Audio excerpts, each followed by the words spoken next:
When I was a kid, I drank this cough mixture, and it makes you kind of feel weird. And just stared at this Picasso picture, and I'm sure that it imprinted something on my mind, ever since then. Well, they're mixture of all sorts of things. I've got a bit of Italian, a bit of Jewish, a bit of Russian, and lots of Norman English. Well, my mother, my aunts, everyone was psychic around me, and I thought it was really embarrassing. And I became psychic myself because I'm interested in astrology. In my chart, I've got Jupiter in Sagittarius, and Sagittarius is the split between the higher and the lower nature, which is the split between being an animal and being a spiritual being. You have to acknowledge the fact that we have animal needs, desires, but we have to spiritualize them, and we can't be too spiritual because that negates the fact that we've got beautiful bodies and we've been incarnated on this beautiful planet.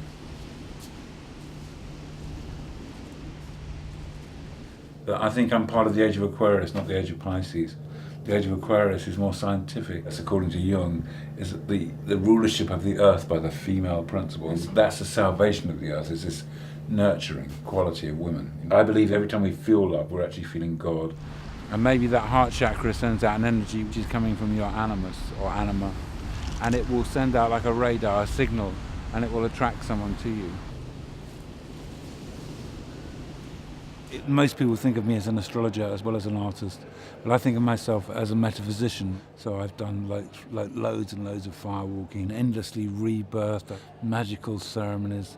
I've spent time with the Buddhists and the Hindus in the West Indies with Obeah, and in Africa with voodoo. Have somehow coloured my reality. So a lot of my pictures, the subject matter is about light. It's about a feeling, it's about an expression, it's a kind of release, an inspiration really for others to kind of think about how the future is going to be so drastically different from how it is now.